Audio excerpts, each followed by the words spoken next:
Hi everyone, this is Healing in Motion podcast where we explore films that mirror the feelings of our soul. In this second season of the podcast, we will focus on emotional relationships and the feelings that underpin them. For the first episode of the season 2, our mirror film is The Christophers.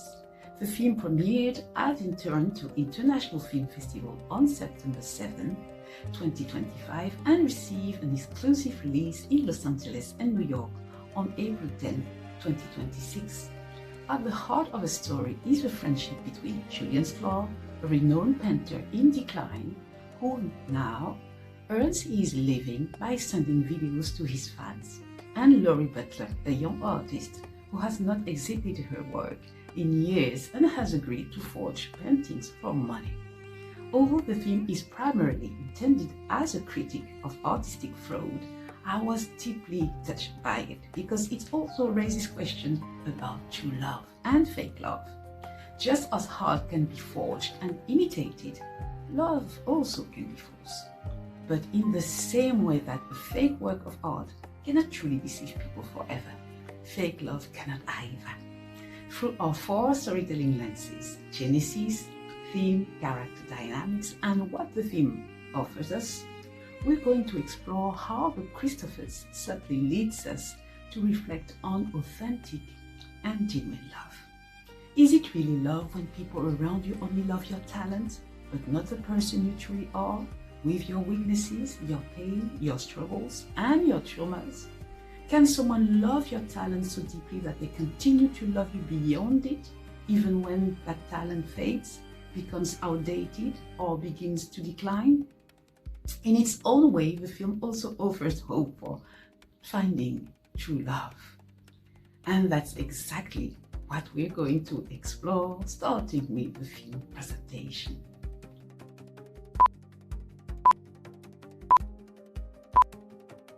The Christophers is an American-British film written by Ed Solomon and directed by Steven Soderbergh, currently showing in theaters. The cast is led by the exceptionally talented Ian McKellen as Julian Sklar and Michael Acol as Laurie Butler. The film unfolds in present-day London within the intricate and secretive world of art forgery, through the lens of the unlikely relationship between a renowned artist and the woman forging his paintings. At first glance, The Christophers appears to be a story about deception in the art world. But as the story unfolds, the art forgery becomes a metaphor for emotional masks or emotional performance. The Christophers is a work of fiction rather than a true story or documentary. In interviews, Steven Soderbergh explained that the film began with a simple idea he proposed to writer Ed Solomon: the relationship between an older artist and a younger artist built around a ruse. Solomon later expanded that concept into a dark comedy blending emotional vulnerability, irony, and moral ambiguity. What seems to have interested Soderbergh most is not simply the mechanics of the plot, but the opportunity to explore difficult emotional themes through humor and discomfort.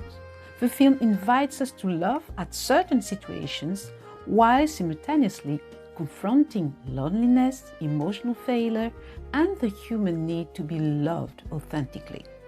In that sense, the forged paintings become symbolic of emotionally forged identities. One of the film's central themes is authentic love within human relationships. Throughout the story, we see that Sklar's relationship with his former partner was deeply traumatic, and that his bond with his children has become emotionally fractured. These relationships appear damaged because they lack honesty, emotional transparency, and compassion. Laurie, meanwhile, is portrayed as a solitary and emotionally withdrawn figure.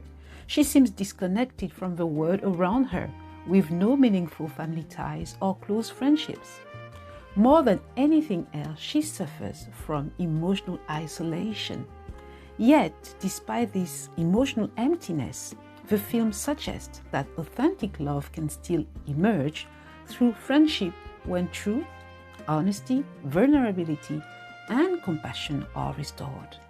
The film also quietly suggests that human beings can truly heal when they are finally seen, not for their talent, usefulness, or success, but simply for who they are.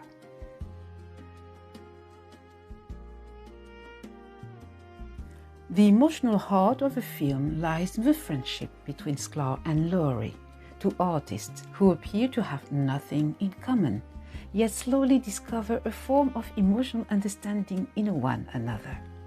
Sklar is aging, disillusioned, and emotionally exhausted.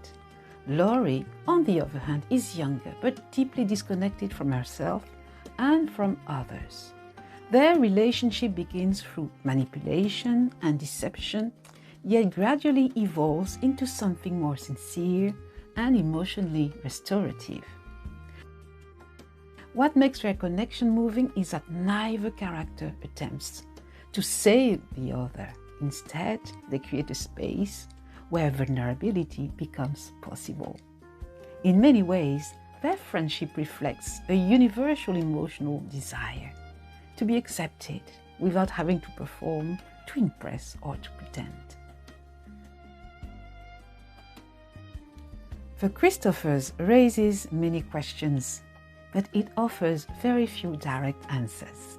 Instead, it creates space for personal reflection and introspection, allowing each viewer to connect with whatever resonates most deeply within them. For me, the film becomes a meditation on what true love does and what it does not. True love does not intentionally wound, manipulate, betray, or deceive.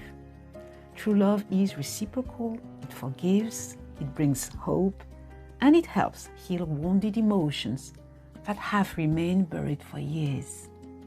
Perhaps that's ultimately the quiet hope the film offers us, the possibility that authentic human connection can still exist in a world filled with performance, illusion, and emotional falsehood.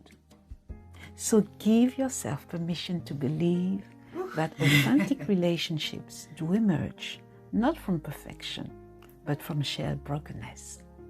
Until next time, take good care of yourself with love, and only with true and genuine love. Bye for now.